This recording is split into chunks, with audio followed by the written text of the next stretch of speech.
Baik, auzubillahi minasyaitonir rajim. Bismillahirrahmanirrahim. Asyhadu an la ilaha illallah wa asyhadu anna Muhammadar Rasulullah. Wala haula wala quwata illa billah. Rabbi shrahli sadri wa yassirli amri wahlul 'uqdatam min lisani yafqahu qawli. Assalamualaikum warahmatullahi wabarakatuh. Baik, kita teruskan kajian kita untuk kitab Al-Buyu ini. Jadi untuk yang mungkin baru hadir hari ini, jadi kita sudah bahas pekan lalu itu pengantar dan bab 342 ya. Jadi sebagaimana mungkin perlu diulang sedikit, kitab ini adalah bab 4 dari kitab Ar-Risalah yang ditulis oleh Abi Zaid Al-Qayrawani, dan pekan lalu sudah kita jelaskan sedikit posisi Abi Zaid ini sebagai salah satu faqih dan ulama yang sangat dikenal di kalangan mazhab Amal Madinah, atau kita mengenalnya sebagai mazhab Maliki, dengan dikenal sebagai orang yang sangat cerdas dan memiliki daya ingat yang kuat, sehingga dikenal sebagai Imam Malik kecil ya. Dan dia menulis banyak sekali kitab, salah satunya adalah kitab fikih yang tentu saja isinya adalah ibadah, kemudian muamalah. Dan ini diambil dari bab 34. Di Ar-Risalah itu sendiri ada 45 bab, dan kita sudah lihat juga bahwa kitab Ar-Risalah ini masih sangat dekat dengan Al-Mudawwanah. Jadi Al-Mudawwanah adalah kitab yang berisi fatwa-fatwa dari Imam Malik yang ditulis oleh muridnya dan kemudian diriwayatkan oleh Imam Sahnun. Jadi dikenal sebagai Mudawwanah Al-Kubro karena kitab ini sangat besar ya, sangat tebal. Nah, di bawah generasi Imam Sahnun salah satunya adalah Abu Zaid ya, yang menulis Ar-Risalah. Nah, pekan lalu kita sudah sampai pada bab yang membahas atau subbab yang membahas masalah syarat jual beli dan kemudian riba. Lalu sedikit jual beli makanan ya. Jadi kemarin sudah sampai 34 2B ya. Jadi kita teruskan saja pada sore hari ini untuk lanjut dengan 34 2C. Dan bagi yang mungkin baru hadir, jadi kita caranya adalah dengan dibaca secara bergantian dan kita komentari atau dijelaskan kalau ada hal-hal yang perlu dijelaskan. Ini mulai dari siap sih. Bismillahirrahmanirrahim. Bab 34 bagian 2C. Pertukaran komoditas yang mudah rusak. Tidak ada yang salah dengan bertukar buah dan sayuran yang tidak dapat disimpan dalam jumlah yang tidak sama.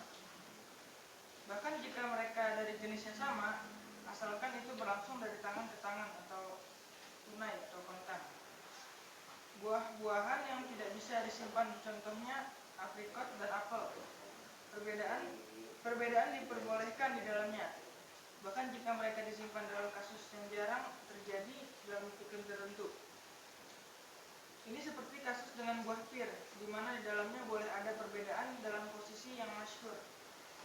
Oke. Jadi ini ada hal yang penting yang perlu dipahami ya. Coba perhatikan ya. Jadi di sini digunakan yang pertama yang saya ingin jelaskan untuk kita lebih paham tentang jual beli, bahwa jual beli itu adalah ain ditukar dengan mal. Jadi ain itu aset, ya, mal itu adalah aset juga. Tapi ain itu adalah aset yang berfungsi sebagai uang, sebagai alat tukar, sedangkan mal adalah harta apa saja. Ya, nah, jadi di sini ini akan menjelaskan tentang, ingat bahwa ada komoditi-komoditi tertentu yang tidak boleh ada perbedaan jumlah dan tidak boleh ada penundaan, ya kan? Emas, perak, gandum, jawud, garam, kurma dan yang sejenisnya. Jadi benda-benda yang ulama sekarang sebut sebagai benda ribawi, yaitu yang sebenarnya adalah uang. Cirinya adalah dia ya bisa berlaku sebagai uang, bisa disimpan. Pertama bisa ditakar dan ditimbang. Nah, itu.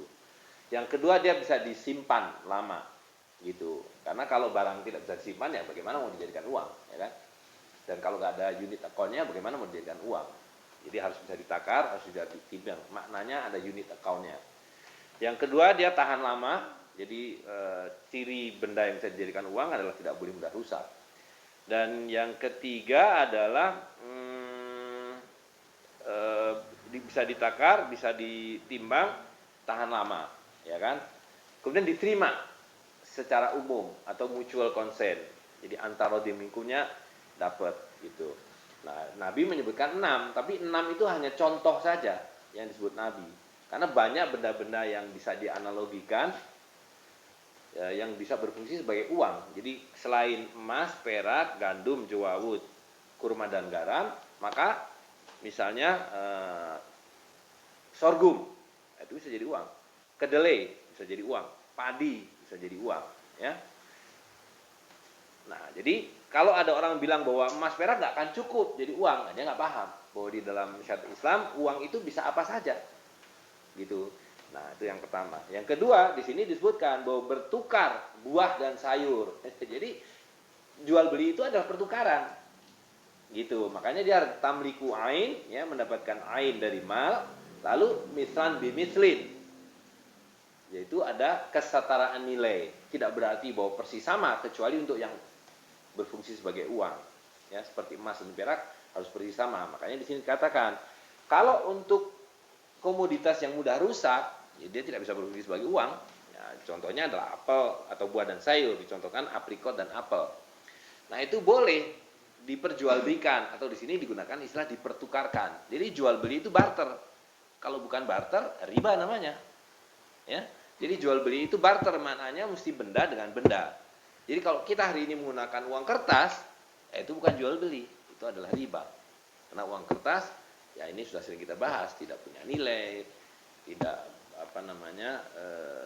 bisa disimpan lama dan seterusnya. Nah, jadi di sini disebutkan bahwa kalau buah dan sayur maknanya adalah yang bukan berfungsi sebagai uang, dia boleh ditukar dengan tidak sama, tapi harus kontan. Gitu. Jadi jual beli makanan itu prinsipnya adalah dia harus kontan, gitu. Jadi kalau lihat ya, ketika sahabat Bilal mau menukar, dia lapor ke Nabi, Nabi saya punya kurma ajwa yang bagus sekali. Lu dapat dari mana? Kata Bilal, saya punya dua sok kurma jelek, saya tukar dengan kurma yang bagus ini. Kata Nabi, ya itu esensi riba. Itu esensi riba, kata Nabi. Kamu nggak boleh lakukan itu. Kalau kamu mau mendapatkan kurma yang bagus dari kurma, maka kurma yang jelek itu kamu jual. Kurma yang jelek itu dijual, dapat dirham, kemudian baru dirhamnya ini diberikan kurma yang bagus. Ya, nah, karena kurma adalah uang, gitu. Nah, sedangkan aprikot atau apel atau berarti jenis sayuran yang lain bukan uang, karena itu dia boleh, misalnya aprikot yang bagus sekilo ditukar dengan 2 aprikot mentah misalnya. Nah, itu boleh, tapi harus kontan. Gitu ya. Nah, jadi sebab ini menjelaskan bahwa ada jual beli atau yang digunakan di sini istilahnya adalah pertukaran komoditas yang boleh tidak sama asal kontan. Gitu. Nah, ini serupa dengan kalau emas ditukar dengan perak. Nah, itu boleh tidak sama. Gitu, tapi harus kontan.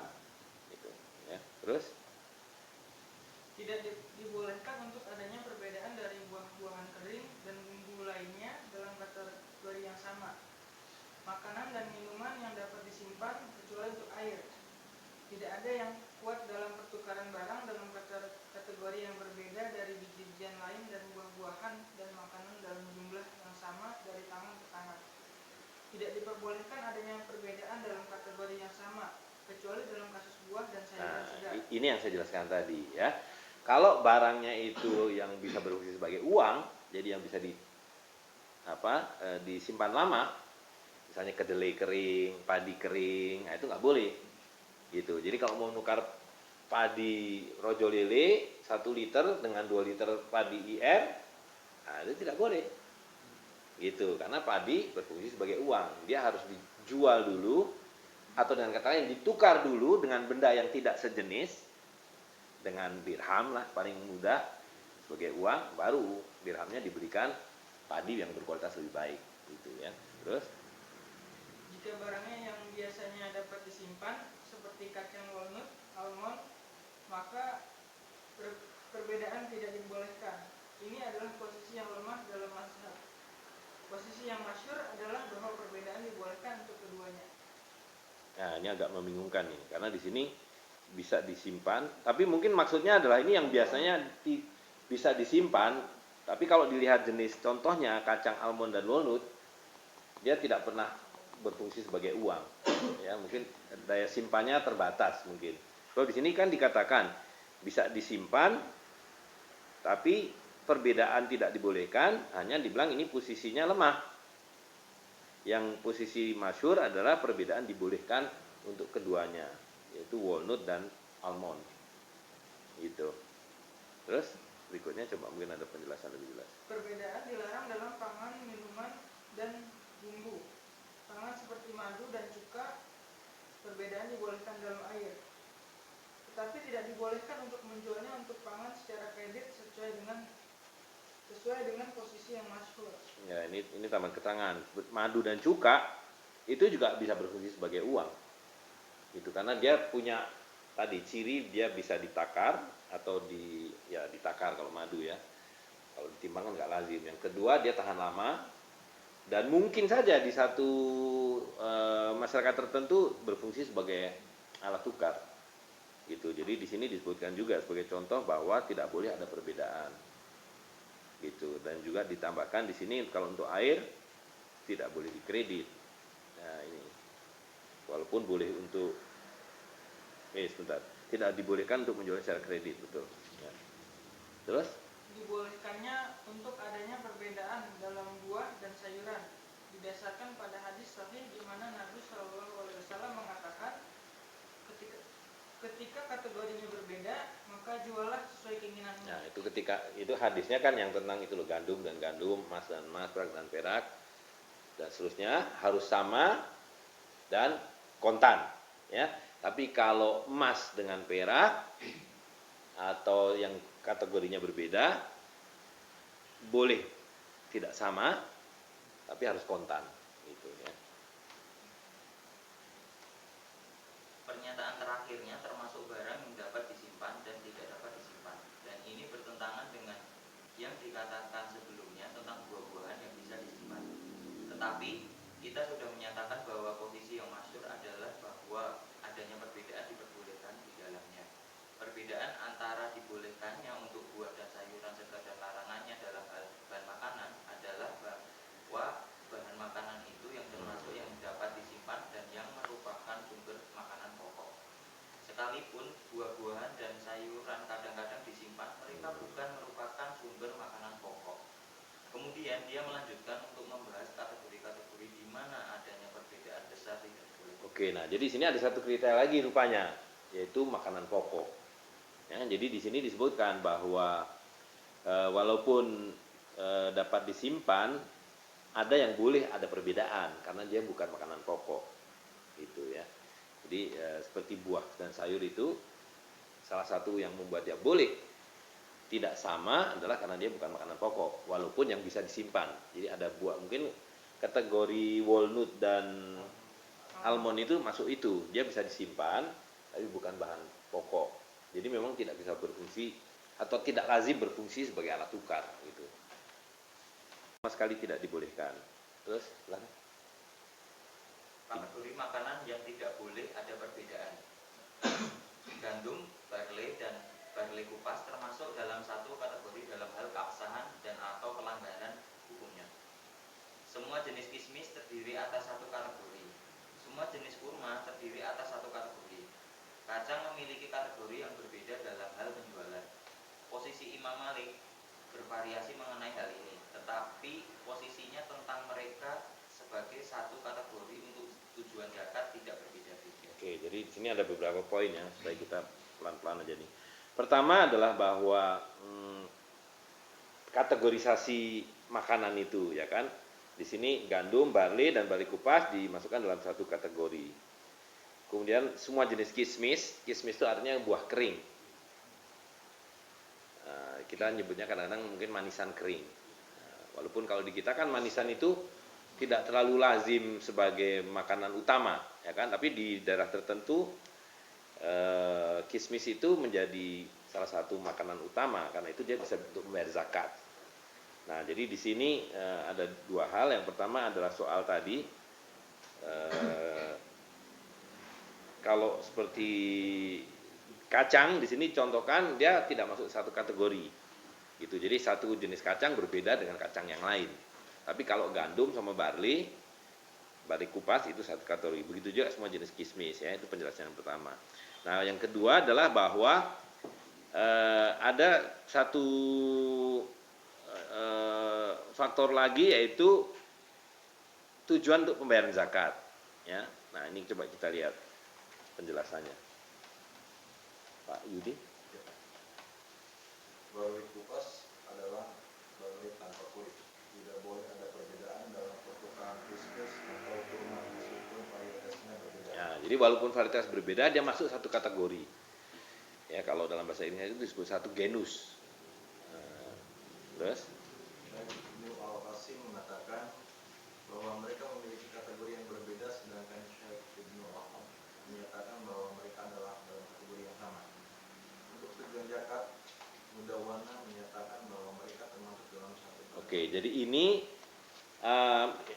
Ibnu Qasim dan Syekh Ibnu Qasim itu yang mengumpulkan fatwa-fatwa Imam Malik ya, yang kemudian ditulis oleh Syahnun menjadi Mudawana. Nah, Syekh Ibnu Al-Wahhab itu salah satu murid Imam Malik yang lain yang juga mengumpulkan, kalau nggak salah dia menjadi salah satu periwayat Al-Muwatta. Jadi Al-Muwatta itu ada 19 riwayat. Nah, yang sampai pada kita itu ada 9. Nah, yang terbaik yang diyakini oleh para ulama adalah yang diriwayatkan oleh Yahya Al-Laits. Nah, itu yang diterjemahkan menjadi buku merah itu. Ya, jadi itu kenapa itu yang kita rekomen, karena itu adalah kitab Al-Muwatta yang dianggap terbaik, terlengkap lah. Nah, jadi di sini sekali lagi kaitannya dengan penjelasan yang sebelumnya, yaitu boleh tidaknya ada perbedaan dan ada tambahan lagi dalam hal tujuan untuk pembayaran zakat. Nah, jadi ini lebih bicara pada bahwa makanan-makanan tertentu ada yang dimasukkan dalam satu kategori, ada yang berbeda. Nah, kalau kita baca Bidayatul Mujtahid itu akan lebih detail lagi karena dibahas berbagai perbedaan pendapat itu gitu. Nah, kalau ini kan kitab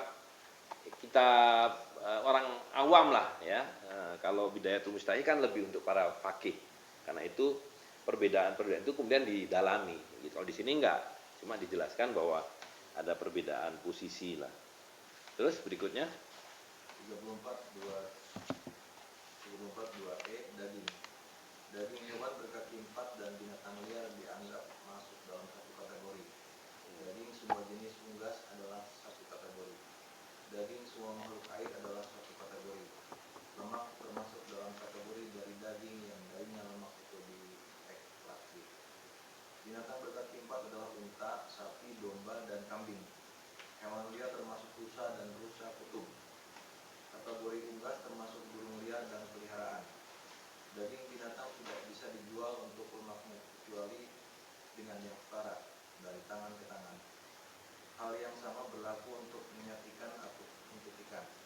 Itu hanya bisa dilakukan dengan jumlah setara dari tangan ke tangan. oke, jadi di sini dijelaskan mengenai daging ya, dan detailnya adalah pada binatang berkaki 4. Dan kalau kita lihat binatang berkaki 4 inilah yang juga berkewajiban dizakati. Itu kenapa penting dipahami dalam hal jual belinya dan nanti kaitannya dengan masalah zakatnya ya. Kalau zakat itu kan detail.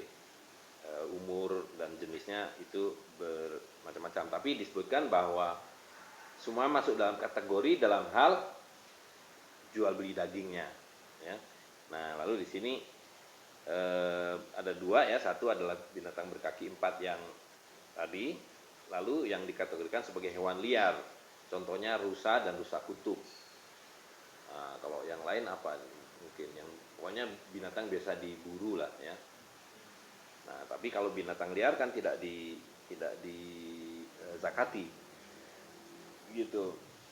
Karena definisi binatang kaki 4 yang wajib dizakati itu adalah binatang yang diangon gitu.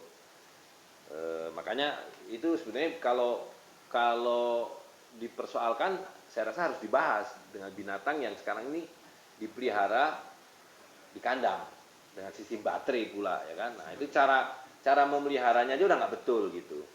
Jadi binatang yang harus dizakati itu yang diangon keluar. Lalu di sini yang berikutnya dijelaskan adalah bahwa daging binatang tidak boleh dijual untuk lemaknya kecuali yang setara dari tangan ke tangan. Jadi daging dengan lemak atau kemudian ikan dengan minyak ikan itu harus kontan dan sama gitu. Nah, ini karena di sini tidak dijelaskan, tapi sepemahaman saya karena minyak ikan dan lemak itu juga bisa memenuhi syarat sebagai alat tukar. Dia bisa bisa ditakar, bisa disimpan, dan mungkin bisa dipakai sebagai alat bayar. Seperti sekarang kan ada di daerah misalnya di Nusa Tenggara Timur, di Flores itu ada masyarakat yang menggunakan ikan kering tapi sebagai uang, sebagai alat tukar gitu. Jadi ini saya rasa cuma itu saja yang paling pokok. Tapi nanti di belakang masih ada satu bab lagi tentang daging kering dan daging segar, ya, ketidakbolehan atau kebolehannya dipertukarkan gitu. Terus berikutnya 34 2F produk hewani. Yogurt, keju, dan mentega diklasifikasikan menurut kategori hewan dari mana mereka diambil. Jadi ini produk hewani yang bukan daging, ya kan? Ini produk susu lah ini terutama. Terus? Ini adalah salah satu tema yang tidak jelas dalam risalah. Apakah mereka dapat dijual satu untuk yang lain?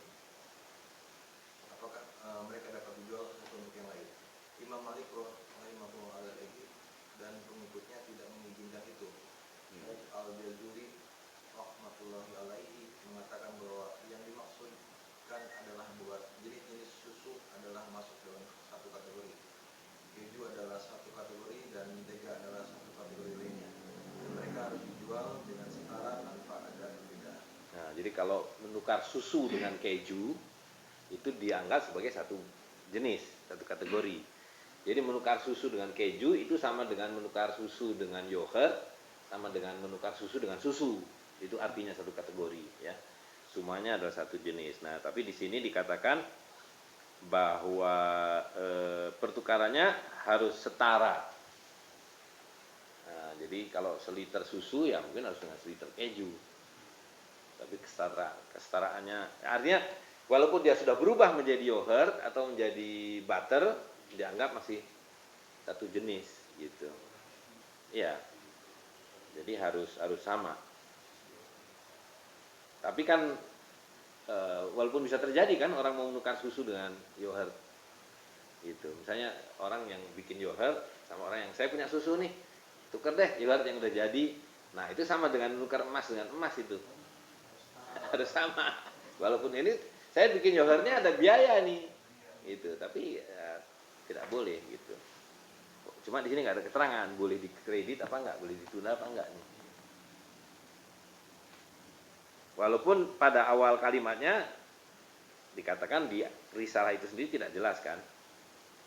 Itu tapi Imam Malik dibilang di sini tidak mengizinkan. Oke, terus sekarang kita berpindah kepada topik yang berbeda, yaitu 34.3. Mungkin gantian sebelahnya.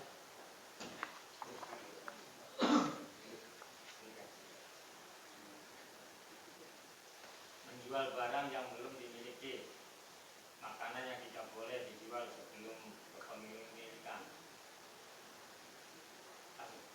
Ya terus ah.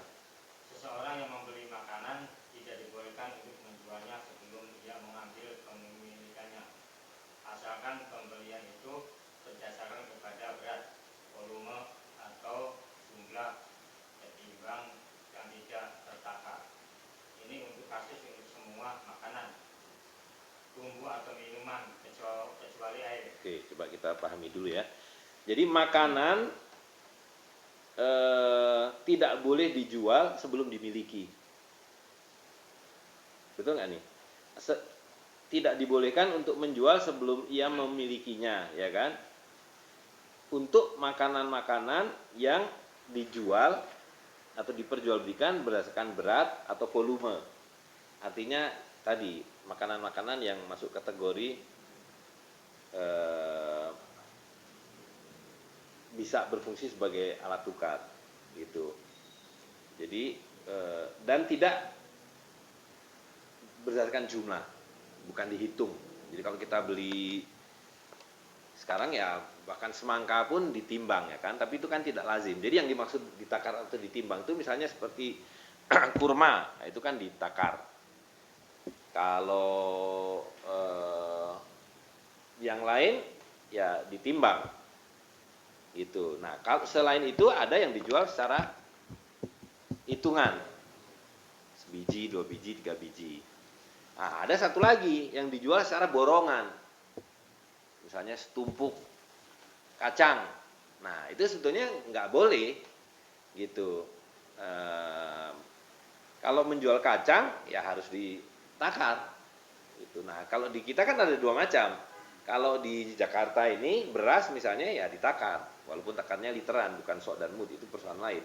Tapi kalau di Jawa beras itu ditimbang gitu. Nah, itu sebenarnya lebih kepada kebiasaan. Nah, tapi karena kita mengambil kebiasaan yang berlangsung di Madinah dan pasti ada alasannya, ya kan, makanan-makanan tertentu itu lebih banyak ditakar daripada ditimbang. Nah, sama juga kalau di sini beli rambutan. Nah, kalau di Jakarta kalau beli rambutan itu kan borongan, diikat, nggak tahu timbangannya, nggak tahu takarannya, pokoknya seikat sekian.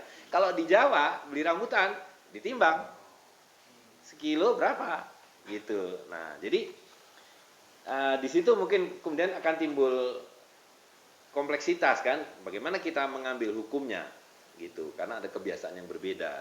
Nah, tapi terlepas dari soal itu, kalau kita mengacu kepada kitab seperti ini acuannya adalah tadi bahwa ada makanan yang biasa ditakar atau ditimbang, dan di sini dikatakan kalau jenis-jenis makanan yang seperti itu maka tidak boleh dijual sebelum dimiliki. Itu. Coba kita baca kelanjutannya, keterangannya.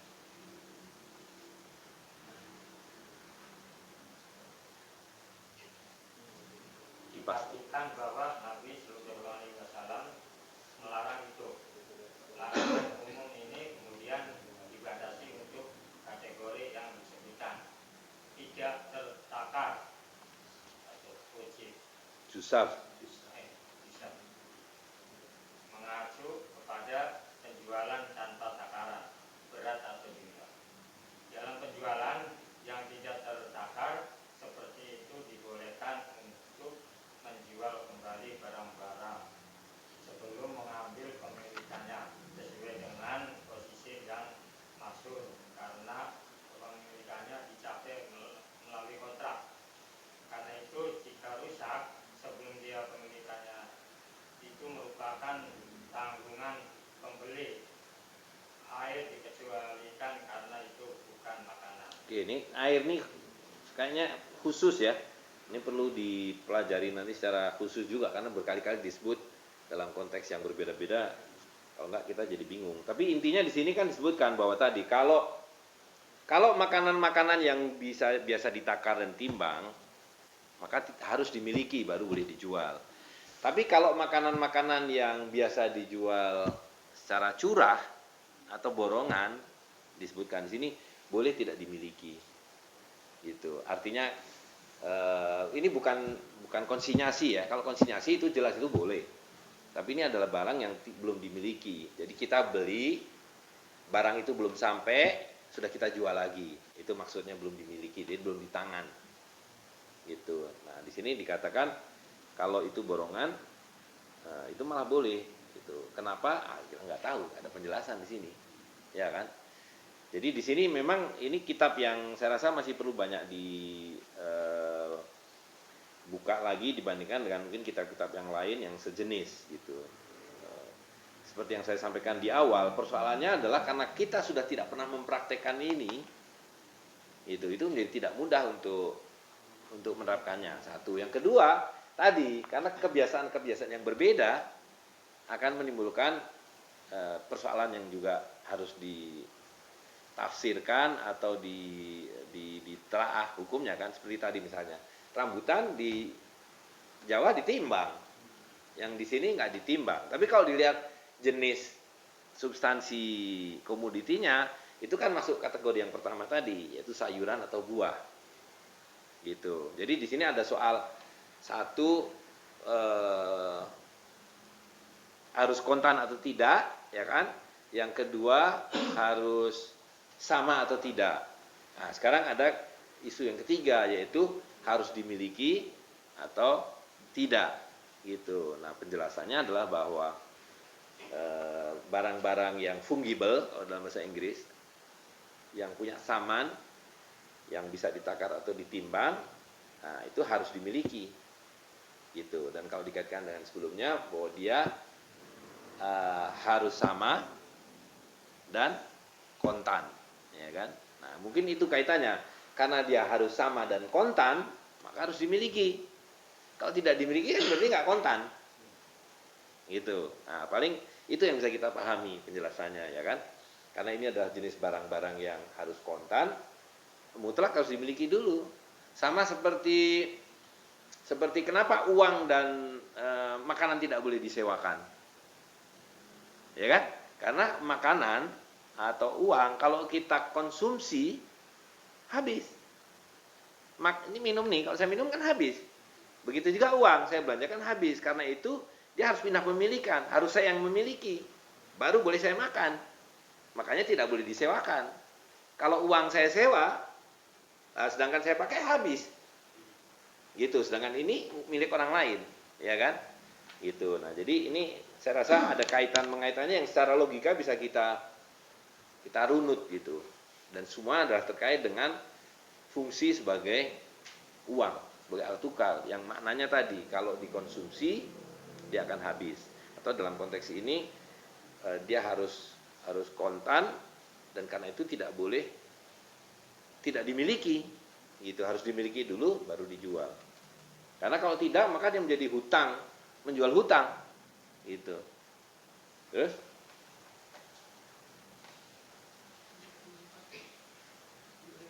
343B.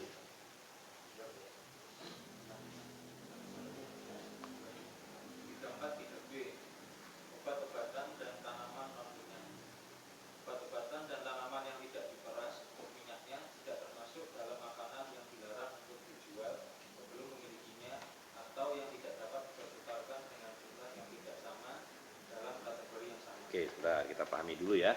Jadi obat-obatan dan tanaman yang tidak diperas, ada tanaman yang memang untuk diperas, zaitun misalnya, itu kan diperas diambil minyaknya.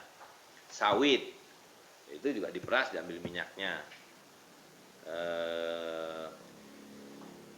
Tidak termasuk dalam makanan yang dilarang untuk dijual sebelum dimiliki. Artinya boleh dijual sebelum tidak dimiliki, gitu ya. Jadi lagi-lagi nih, yang membuat dia tidak boleh kecuali harus dimiliki kan ciri tadi, bisa disimpan dan ditakarnya, ya kan? Di sini dikatakan kalau tanaman atau obat-obatan yang tidak diperas, jadi tidak menghasilkan minyak, contohnya rambutan tadi itu, mungkin apel, pir dan sebagainya itu, boleh dijual tanpa dimiliki atau boleh dijual dengan jumlah yang tidak sama. Nah, ini kan konsisten dengan penjelasan sebelumnya. Kalau apel dengan apel boleh, apel bagus 1 kilo dengan apel jelek 2 kilo. Nah, kalau kurma tidak boleh. Kurma bagus tidak boleh ditukar dengan 2 kalinya kurma jelek, gitu. Ini saya rasa konsisten dengan itu. Terus Seperti madu yang dicampur dengan ramuan obat lain dan dibuat menjadi obat. nah, madu ini juga perlu kita perhatikan, terutama hari ini dalam konteks kita. Orang jual madu kan aneh-aneh. Madu batuk, madu hitam, madu mah, madu ini itu, karena dicampur-campur entah apa yang dicampurin dan berapa banyak campurannya. Jadi ini kelakuan orang modern ini. Zaman dulu nggak ada jual madu dicampur-campur begitu, iya kan? Artinya gitu. Jadi kecuali paling dicampur air. Nah sekarang mungkin tidak dicampur air, tapi makanan lebahnya pakai sirup gula. Nah, itu udah termasuk kategori pencampuran itu, ya kan? Terus Tanaman yang secara normal tidak diperas seperti biji bawang, lobak, dan biji lobak putih, tapi bukan biji seperti wijen dan zaitun yang diperas untuk minyaknya. Ini juga termasuk hal-hal seperti bawang, bawang putih, ketumbar, bintang, adas, dan lada. Diperbolehkan untuk menjual sebelum menerimanya dan adanya perbedaan barang minyak. nah, ya kan? Nah, jadi sekali lagi kuncinya itu adalah sama. Ini kan semuanya kaitannya dengan supaya jangan ada riba. Nah, sumber riba itu kan muncul karena perbedaan jumlah dan penundaan waktu. Nah, selalu di situ poinnya, penjelasannya, ya kan? Ya, jadi di sini dikatakan bahwa tanam-tanaman atau obat-obatan yang memang tidak diperas minyaknya, jadi karena itu tidak menjadi komoditi yang bisa berfungsi sebagai alat tukar, bisa ditakar, disimpan, punya unit account dan sebagainya, itu kemudian boleh dijual sebelum barang itu diterima. Gitu. Jadi saya punya barang di gudang, gitu. Nah, yang saya jual adalah sampelnya, atau sekarang orang bilang pakai DO-nya, ya kan? Nah, itu boleh, gitu. Jadi menjual DO makanan yang seperti ini boleh, dan juga dalam perbedaan jumlah. Nah, jadi sekali lagi kita harus membayangkan bahwa jual beli itu tidak seperti yang kita lakukan hari ini. Jual beli itu pakai uang kertas itu, gitu. Ya, kalau kita membayangkan jual beli dengan cara membayar dengan uang kertas, ini enggak langsung klop, ya kan? Karena selalu jual beli itu adalah pertukaran barang dengan barang, gitu. Jadi sampai di sini aja kita dengan sangat mudah untuk melihat bahwa seluruh transaksi kita hari ini adalah riba. Itu yang Nabi bilang bahwa kamu tidak akan menemukan satu orang pun yang tidak makan riba, gitu. Dan kalau kita lihat definisi di sini nggak ada definisi jual beli, tapi dalam kitab-kitab fikih muamalah dasar yang sekarang masih diajarkan di pesantren, Fathul Qori, Fathul Mu'in, itu tadi tamliku ain maliatin. Jadi jual beli itu adalah memiliki ain dengan mal, dengan harta. Jadi harta dengan harta, atau bagian keduanya manfaatin, yang kita sebut sebagai jasa, potong rambut, laundry, cuci piring, bikin tukang batu dan sebagainya, ya kan? Dengan mal. Jadi tetap membayarnya pun dengan harta. Nah, lalu definisi uang yang atau harta yang bisa berfungsi sebagai uang, itu bisa panjang, gitu. Tapi intinya adalah ya 6 komoditi yang Nabi sebut, dan semua jenis barang yang bisa dianalogikan dengan itu. Gitu. Jadi kalau kita nggak punya kurma, nggak punya juawut, bahkan kemudian nggak ada emas, nggak ada perak, ya masih ada kedelai, masih ada jagung, masih ada semua jenis benda yang bisa berfungsi sebagai uang, gitu. Dengan kata lain, tidak ada isu di dalam Islam tidak cukup ada alat tukar. Nggak ada isu, emas nggak cukup, perak nggak cukup, nggak ada. Gitu, karena semua jenis benda, bukan semua jenis benda, banyak sekali jenis benda yang bisa menjadi uang. Dan kalau kita ingat bahwa Allah SWT mengatakan haram hukumnya, atau jangan kamu makan harta saudaramu kecuali melalui perdagangan yang redok sama redok. Jadi begitu membebaskannya Islam, ya, begitu luasnya kemungkinan jual beli. Nah, jadi kalau kita lihat dalam konteks itu, zaman ini adalah zaman paling zalim, di mana orang tidak punya kebebasan bertransaksi, tidak punya kebebasan berdagang, dan tidak ada perdagangan. Walaupun mereka selalu mengatakan kita ingin perdagangan bebas, ya kan?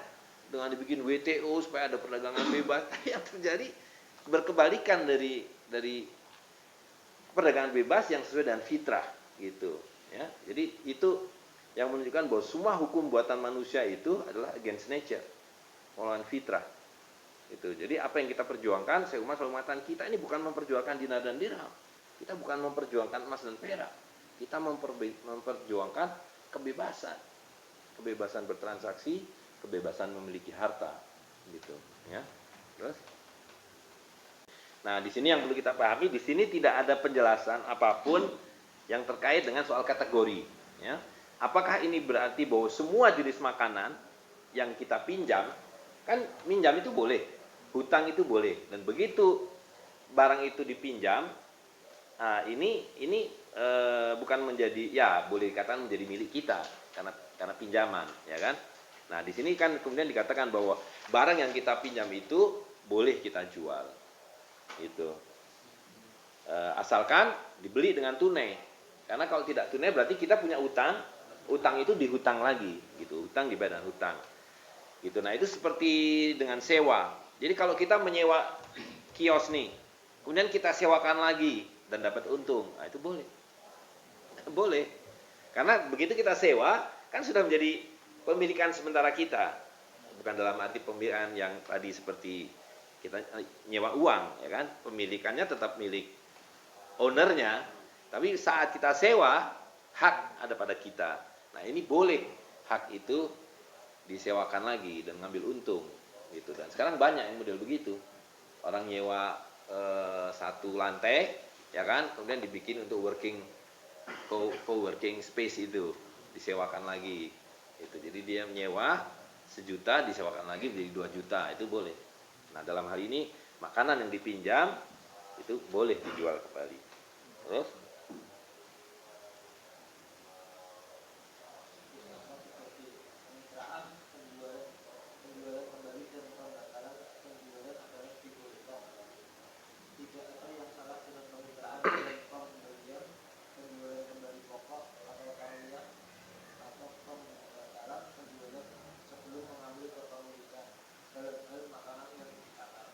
oke, kita teruskan aja dulu deh.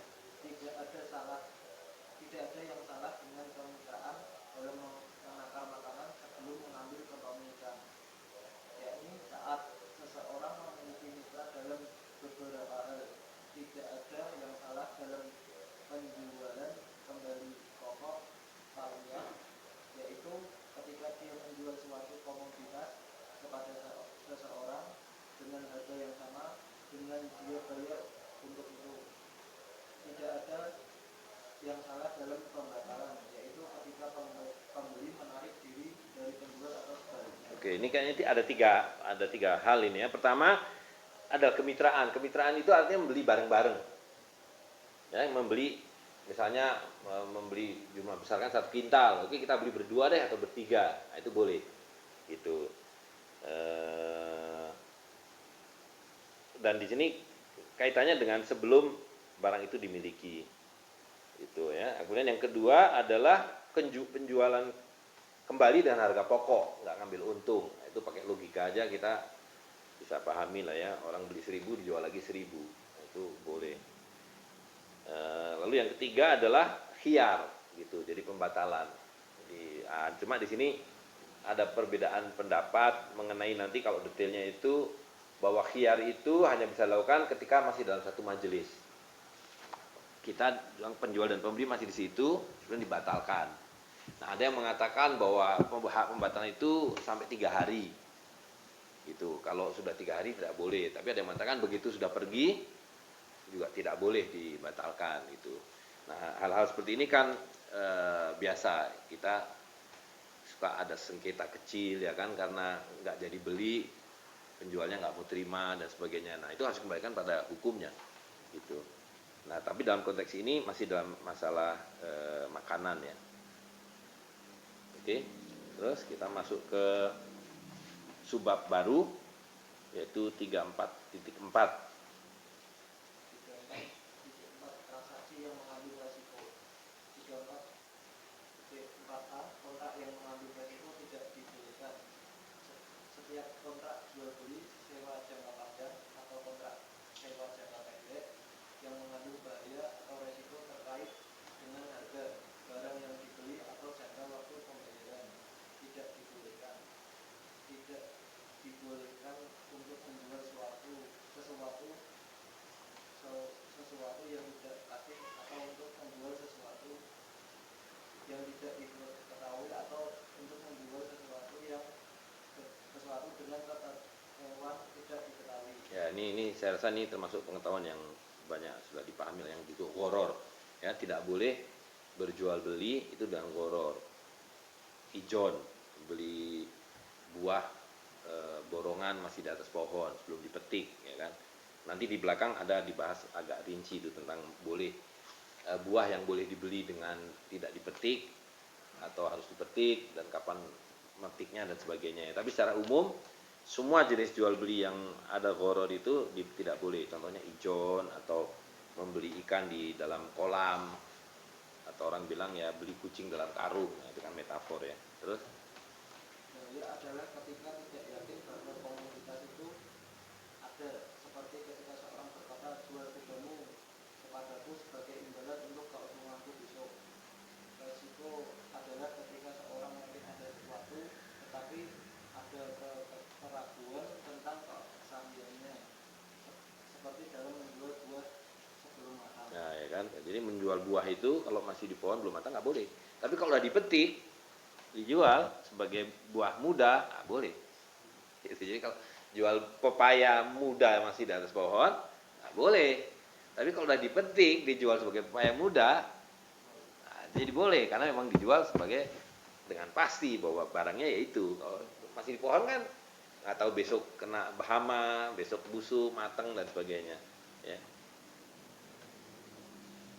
Contoh dari hal yang dilarang ketika ada resiko dalam harga adalah ketika seorang membeli barang sebagai ganti untanya yang lepas sehubungan dengan barang yang dibeli, seperti ketika seorang membeli seorang hamba sahaya yang melarikan diri. Resiko dalam kondisi ini adalah ketika seseorang membeli barang-barang terhadap kedatangan Zaid, sedang dia tidak tahu kapan dia benar-benar datang. Ya, jadi Zaid ini contoh aja hamba saya yang dijual, orangnya nggak ada. Sama seperti saya punya onta, tapi ontanya lagi lari. Jadi, itu tidak boleh. Jadi intinya ini ada jual beli horor lah. Ya, kalau banyak sekali contohnya ijon, tapi banyak praktek di sini. Banyak orang mau pedagang. Nah, si pedagang ini kan sudah terbiasa. Kenapa dia suka ngotot mau beli ijon? Karena dia sudah biasa, dia tahu gitu. Oh, ini kira-kira sekian kintal, atau bukan ijon tapi misalnya borongan, ya kan? Pepaya sekian, gitu. Nah, dia lebih tahu, sedangkan yang pemiliknya kita nggak tahu. Ini bakal jadi berapa kintal, jadi gitu. Itu salah satu yang membuat dia menjadi tidak jelas, harganya nggak jelas, jumlahnya tidak jelas. Oke, ini selesai transaksi gharar. Berikutnya bab baru nih. Barang dengan cacat tersembunyi. 34.5 menjual barang dengan cacat tersembunyi. 34.5 tipuan tidak dibolehkan. Dalam menjual tidak dibolehkan untuk menyembunyikan kekurangan atau untuk memasukkan akal, atau melebih-lebihkan atau menyesatkan, atau menyembunyikan cacat. Tidak dibolehkan untuk mencampurkan yang buruk dengan yang baik. Juga tidak menyembunyikan sesuatu atas barang yang jika diketahui akan membuat pembeli tidak menyukainya, atau yang akan mengurangi harga jika diketahui. Ya, ini satu hal yang juga jelas kan, memasukkan, meniru, mencampuri. Nah, ini kan praktek umum sekarang nih. Tadi terutama madu ini, ya Allah, kita susah nih beli madu nih, nggak tahu mana madu yang benar mana yang enggak. Kalau nggak tahu sumbernya gitu. Dan banyak lagi yang lain. Terus Penyembunyian atau delis adalah mengetahui adanya kesalahan atau cacat pada barang, tetapi menyembunyikannya dari pembeli. Pemalsuan adalah menambahkan sesuatu yang bukan bagian dari benda itu, seperti menambahkan air ke dalam madu. Berlebihan adalah tipuan dengan berbohong tentang harga, seperti ketika seseorang yang berkata, saya membelinya seharga 20 dinar dan saya akan memberikannya kepada Anda dengan lebih murah. Menyesatkan adalah membodohi dengan kata-kata seperti ketika menjual mengatakan kepadanya, belilah dari saya dan saya akan memberi Anda diskon. Jika tidak dibolehkan untuk mencampurkan gandum jelek dengan gandum yang bagus. oke, jadi berapa isu nih ya? Satu, menyembunyikan cacat. Yang kedua adalah pemalsuan. Yang ketiga adalah berlebihan. Nah, ini praktek yang sangat umum di zaman modern ini. Penggunaan marketing, promosi, iklan. Ya, ini kan intinya sebenarnya berlebihan. Kemudian yang keempat adalah menyesatkan. Nah, ini makanya saya tidak suka tuh model jual buku ada harga tinggi lalu di diskon, di promo, ini kan sebetulnya ada unsur-unsur memainkan psikologi ya, gitu. Walaupun orang bisa berdalih ya kan harga relatif. Bisa dijual 2 juta juga tidak ada larangan, ya kan? Dijual 200.000 barang yang sama juga tidak masalah gitu. Nah, jadi sebetulnya kembali kepada cara kita mengukurnya sebenarnya. Tapi intinya adalah bahwa hal-hal yang sifatnya bisa merugikan itu diharamkan gitu. Apalagi kalau dulu kan produk itu semuanya plain. Kalau yogurt mungkin ya yogurt, susu, madu gitu. Nggak seperti sekarang, madu bisa menjadi 200 varian, yogurt menjadi 30 varian gitu, dan seterusnya. Nah, itu sangat rentan terhadap tadi penyembunyian, pemalsuan, berlebih-lebihan dan seterusnya gitu. Nah, itu sebabnya kalau di dunia modern kemudian ada yang namanya Badan Pengawasan Obat dan Makanan misalnya, ya kan. Nah, ini adalah tugas muhtasib sebetulnya. Tapi bayangkan pekerjaan muhtasib di zaman ini. Dulu meriksa susu cuma dicampuri air apa enggak? Gitu. Sekarang bisa campur pewarna, campur perasa, campur pengawet, campur segala macam gitu. Jadi muhtasib hari ini harus lulusan teknologi pangan dan gizi IPB baru bisa jadi muhtasib. Gitu. Atau ya kita harus kemudian yang lebih betul mengubah cara hidup kita, memang mendekati kembali pada fitrah. Itu tidak terlalu bermacam-macam variasi produk gitu. Dan itu terkait dengan sebenarnya cara, ya, sekali lagi cara hidup dan cara sistem kehidupan secara keseluruhan. Karena hari ini yang bermain adalah kapitalisme, riba, ya kan? Industri itu harus besar, memproduksi susu harus sekian ribu kotak dan seterusnya. Maka seluruh unsur-unsur yang risky ini bisa masuk ke dalamnya gitu. Terus satu paragraf lagi. Tidak dibolehkan untuk menyembunyikan cacat yang akan mencegah pembeli, seperti menjual kain yang sebelumnya digunakan sebagai kain kafan atau oleh penderita kusta. Sesuatu yang akan mengurangi harganya adalah misalnya jika pakaian baru tidak suci atau salah suci. Ya, jadi nah ini contoh saja ya kan. Nah, lihat ya, kalau zaman dulu kan begitu, semuanya plain. Ya kalau dibilang bahwa kain ini ada cacatnya atau enggak, ya misalnya tadi kain ini sudah dipakai atau belum kemudian dicuci, ya kan maksudnya gitu. Atau pernah di sini dibilang sebagai kain kafan, gitu. Atau dipakai oleh keperluan lain. Di sini contohnya penderita kusta. Nah, tentu di zaman modern ini akan lebih kompleks lah untuk kategori soal tipu menipu ini. Tapi intinya semua itu tidak boleh. Terus cacat pada hamba sahaya. Jika seseorang membeli seorang hamba sahaya dan menemukan cacat pada dirinya, dia dapat memeliharanya tanpa kompensasi apapun atau mengembalikan dan mendapatkan kembali uangnya, kecuali jika hamba sahaya tersebut telah mendapatkan cacat baru saat berada di dalam pemilikannya. Jika demikian, pemilik baru dapat mengklaim kembali jumlah cacat asli dari harga yang dia bayar, atau dia dapat memberikan hamba sahaya dan membayar pengusutan yang disebabkan oleh cacat baru.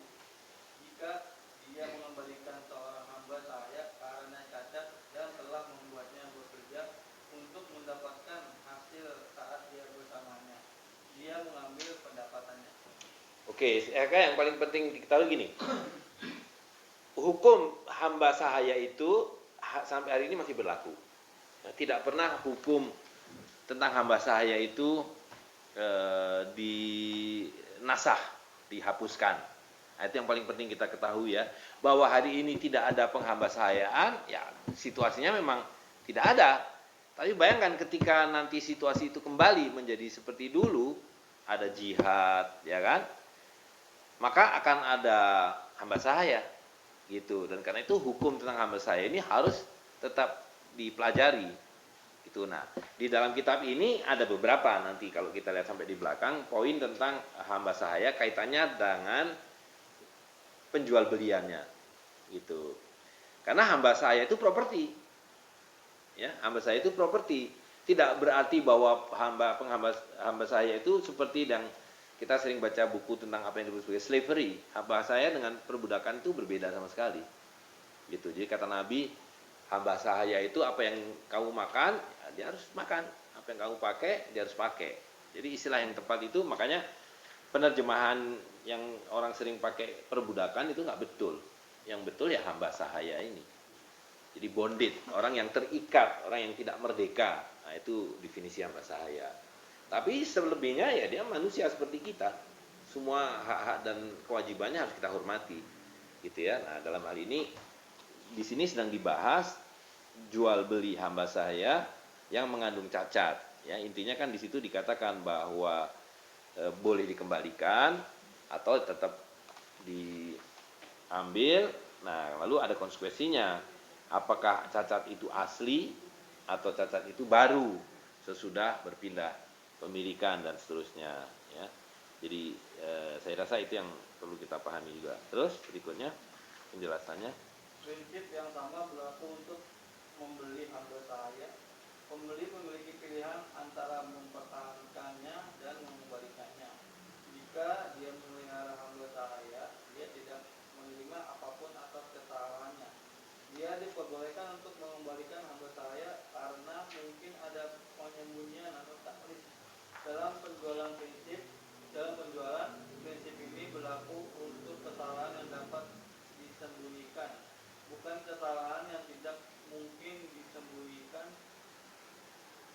karena dibuktikan nyata, seperti kebutaan atau sesuatu yang harus disembunyikan, seperti kacang yang ditemukan isinya kosong ketika dibuka. Dalam kasus seperti itu, tidak ada satupun yang bisa dikatakan oleh pembeli.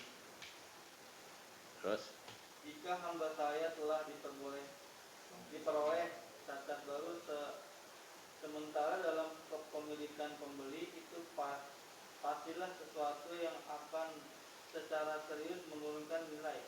Jika pembeli memiliki hamba sahaya untuk bekerja untuknya, dia memegang pendapatan dari pekerjaan itu sampai waktu kesepakatan itu dibatalkan, dan dia tidak wajib menyerahkan semua itu karena Nabi SAW berkata, penghasilan adalah dengan tanggung jawab.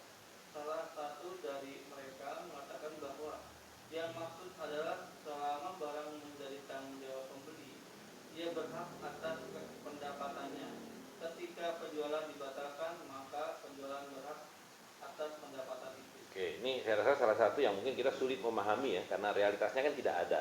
Tapi ini kira-kira kalau kita pahami dari penjelasan ini kaitannya dengan riba, doriba, yaitu upeti. Jadi hamba sahaya itu biasanya dibolehkan. Jadi hamba sahaya itu kan milik tuannya, ya. Tapi dalam tradisi yang berjalan, hamba sahaya ini boleh keluar bekerja di tempat lain dan dapat pendapatan. Nah, tapi si tuan ini akan minta bagian yang disebut doriba. Nah, itu yang sekarang kemudian dimodernisir menjadi pajak penghasilan. Kamu boleh bekerja jadi apa aja, mau jadi dokter, jadi jaksa, jadi apa aja, asal bayar sama gua. Nah, gua ini siapa? Ya negara. Negara ini ngambil pajak buat siapa? Buat para bankir, segelintir elit ini, ya kan? Nah, jadi itu yang selalu sering saya katakan bahwa kehidupan modern ini adalah perbudakan modern. Negara itu adalah alat untuk memperbudak dengan mengambil doriba yang sekarang ditentukan, ada yang 35%, ada yang 20%, ada yang 15%, ya kan. Nah, jadi itu salah satu yang hilang dari manusia hari ini, yaitu kemerdekaan dan kebebasan. Dalam hal ini kebebasan memiliki harta itu. Karena definisi perbudakan itu secara konseptual adalah kamu nggak bisa bergerak kecuali seizin tuan. Ya, nah dalam hal ini kamu boleh bergerak, nyari nafkah kasih saya upeti riba. Nah, itu diharamkan ya, karena ketika Abdullah bin Ubay dia punya hamba sahaya ya, perempuan. Nah, jadi dia bilang, kamu pergi melacur, nanti saya minta bagian dari hasil melacur itu. Nah, Allah SWT kemudian menurunkan Al-Quran, janganlah kamu berbuat keji seperti itu hanya karena ingin mendapatkan bagiannya. Nah, itu adalah dalil haramnya pemajakan ya, untuk doriba atau pajak penghasilan hari ini. Nah, ada satu lagi pajak yang dikenal yang disebut maksin. Nah, maksin adalah pajak dalam jual beli. Kita menyebutnya sekarang PPN, pajak pertambahan nilai. Itu namanya aja kan ajaib. Pajak pertambahan nilai. Coba dipikir-pikir. Pajak pertambahan nilai. Nilai apa yang ditambah? Yang ada ditambah harganya dengan pajak itu, ya kan? Jadi harusnya yang kedua adalah pajak pertambahan harga. Kenapa jadi pajak pertambahan nilai? Itu kan untuk mengelabui, seolah ada nilai yang bertambah karena dipajaki. Nah, jadi maksin haram atau riba haram, gitu. Nah, ini saya rasa kaitannya dengan tadi bahwa kalau hamba sahaya itu dipelihara, maka menjadi hak yang pembeli kan untuk mendapatkan upetinya. Tapi di sini katakan kalau penjualannya dibatalkan, ya kalau ada pendapatan menjadi milik penjualnya gitu.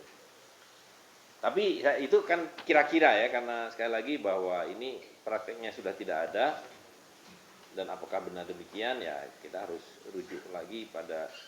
Nah, kalau di Muwatta banyak gitu, di kitab Muwatta banyak